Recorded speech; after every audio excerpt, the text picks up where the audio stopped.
अस्सलाम वालेकुम स्टूडेंट्स। जैसा कि आपको पता है, आपका लेक्चर चल रहा था लेवलिंग का।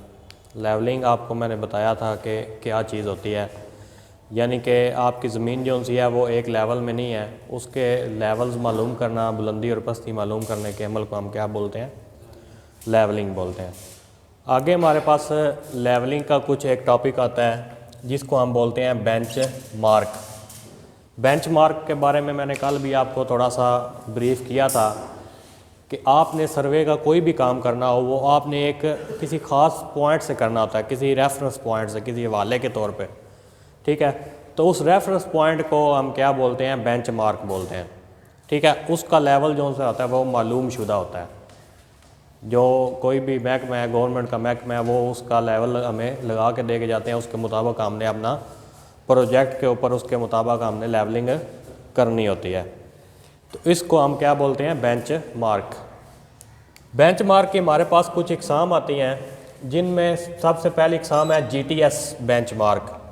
GTS बेंच मार्क किसका मुखफ़फ़ है, ग्रेट ट्रिग्नोमेट्रिकल सर्वे का मुखफ़फ़ है। ये बेंच मार्क लगाए जाते हैं जो सतह समंदर का औसत लेवल है उसके मुताबिक कराची में ये जोन है ये पॉइंट लगाए जाते हैं। ये जो पाकिस्तान का सबसे बड़ा महकमा है जिसको सर्वे ऑफ पाकिस्तान बोलते हैं, ठीक है, वो महकमा क्या करता है कि वहाँ से पानी का लेवल जो है उसका पॉइंट लेवल लेके तो इलाके में जगह जगह पे क्या करता है, पॉइंट शिफ्ट कर देता है।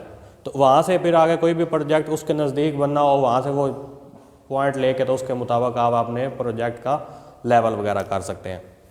आगे इसके अंदर आ जाता है दूसरा point, permanent benchmark. Permanent benchmark क्या होता है, जो मैंने जिस तरह बताया है कि जो महकमे होते हैं, जिस तरह सर्वे का महकमा है, ये सतह समंदर का औसत लेवल लेके क्या करते हैं, GTS बेंचमार्क लगा देते हैं। वो GTS बेंचमार्क काफ़ी फासले पे होते हैं।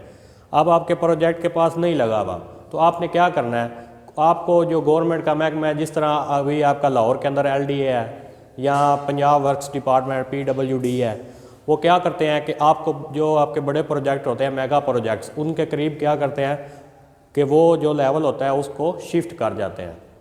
वो किसी इलेक्ट्रिक पोल के ऊपर लगा देंगे, तो उस पॉइंट से आपने क्या करना है, आगे लेवल आपने प्रोजेक्ट के ऊपर शिफ्ट करके तो उसके मुताबिक आपने लेवलिंग करनी है। यानी कि हमें एक रेफरेंस पॉइंट चाहिए, तो वो आपको क्या मुहैया करेंगे, रेफरेंस पॉइंट कोई ना कोई मुहैया करेंगे, और इसका लेवल हमेशा मालूम शुदा होता है। जो GTS बेंचमार्क है, ये वाला बेंचमार्क, इसका लेवल होता है 0, यानी कि ये पानी का सतह लेवल लिया जाता है, इसको 0 तस्वर किया जाता है, ठीक है। आगे फिर एक कांस्टेंट लेवल चलता है जिसको आप 100 रख सकते हैं, क्योंकि हमारे इलाके में जो है वो समंदर नहीं है और ये GTS बेंचमार्क नहीं लगे हुए, तो हमने अपने तौर पर लगाने होते हैं, तो उनके लेवल हमने उस मुताबिक रखने होते हैं।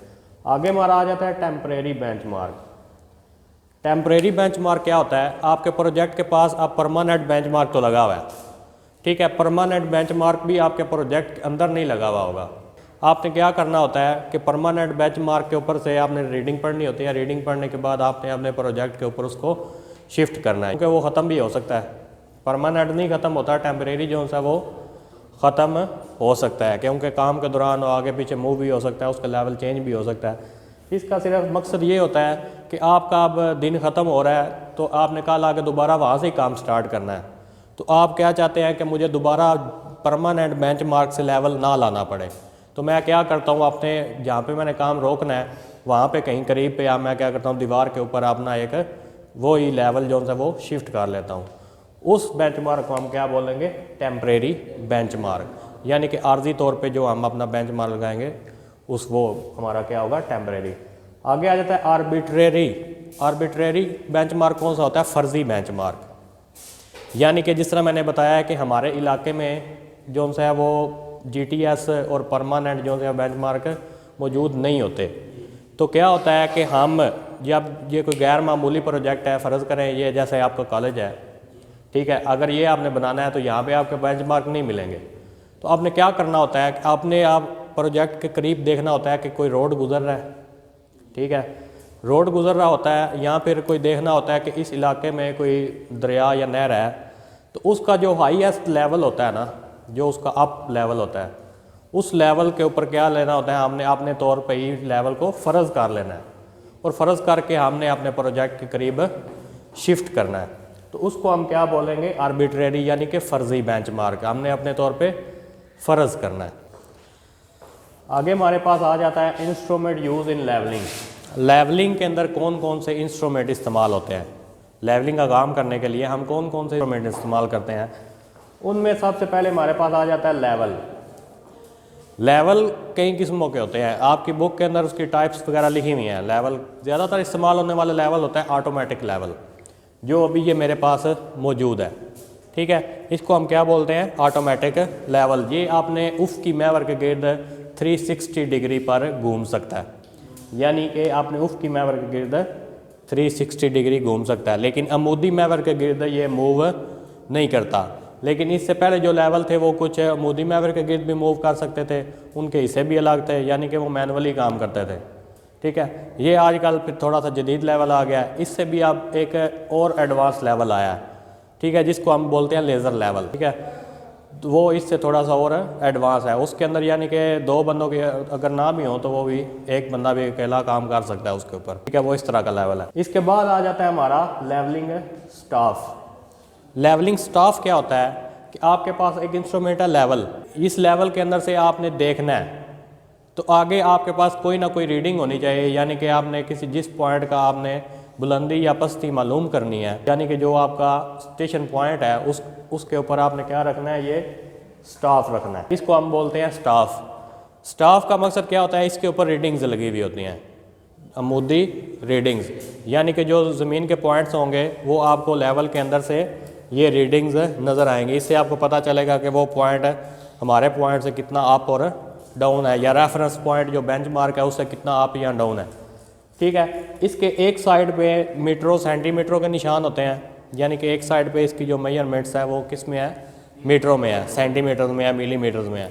और एक इसकी साइड है उसके ऊपर इसके इंचों फुट के अंदर निशान होते हैं। हम इसके कुछ हिस्से वगैरह पढ़ेंगे, यानी कि essential parts of a level, यानी कि लेवल के हिस्से कौन कौन से होते हैं। अच्छा बेटा, हमारे पास ये क्या है, एक ऑटो लेवल है, इसके कुछ हिस्से होते हैं, ठीक है। उनको आपने क्या करना है, देखना है और याद करना है कि आपसे कोई को पूछ भी सकता है, जो आप जब फील्ड में जाते हैं वहाँ पे आपके इंटरव्यूज़ भी होते हैं, ठीक है।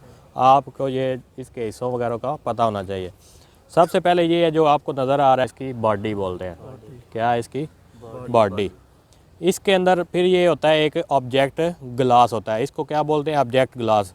मैंने जैसे कि पहले बताया था कि जो सामने आपका स्टाफ होगा, यानी कि जो भी आपका सामने ऑब्जेक्ट है उसकी तरफ जो भी आपका ग्लास होगा उसको आप क्या बोलेंगे, ऑब्जेक्ट ग्लास। इसके ऊपर एक ये लगी होती है, इसको हम बोलते हैं टारगेट पिन। क्या बोलते हैं, टारगेट पिन। टारगेट पिन का मकसद क्या होता है कि आपका जो सामने स्टाफ है उसको एक दफ़ा आपने टारगेट करना है, सामने लेके आना है इसके अंदर से देखते हुए, क्योंकि जब आप इसके अंदर से देखेंगे तो उसको काफ़ी फ़र्क होगा।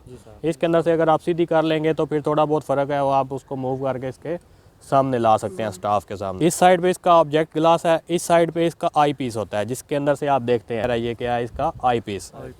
और ये इसकी होती है आई पीस फोकसिंग। क्या है, आई पीस फोकसिंग, यानी कि इसको आप मूव करेंगे तो क्या होगा, जो इसके अंदर क्रॉस हेयर्स हैं, मैंने बताया था कि इसके अंदर क्रॉस हेयर बने हुए होते हैं, क्रॉस बना हुआ था पिछले लेक्चर में, तो वो क्या होते हैं, वो वाज़ेह होते हैं। अपने मुताबिक क्या कर सकते हैं, एडजस्ट कर सकते हैं, यानी कि क्रॉस हेयर वाज़ेह कर सकते हैं। आगे ये आ जाता है इसका फोकसिंग स्क्रू।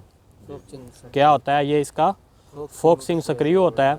इसका मकसद क्या होता है, जो सामने आपका कोई भी ऑब्जेक्ट है उसको वाज़ेह करना। इससे जो इसके अंदर ये जो बॉडी है इसके अंदर क्या मौजूद होती है, एक टेलीस्कोप मौजूद होती है। इस फोकसिंग स्क्रू के साथ वो आगे पीछे मूव करती है, जिससे आपका ये ऑब्जेक्ट यहाँ सामने जो स्टाफ होगा वो क्या हो जाता है, वाज़ेह हो जाता है, जूम हो जाता है। आगे ये हमारे आ जाते हैं स्लो मोशन स्क्रू। ये जो है ये दोनों साइडों पे होता है, इसको हम क्या बोलते हैं, स्लो मोशन स्क्रू, या इनको टेंजेंट स्क्रू बोलते हैं। क्या बोलते हैं, tangent screw, slow motion screw.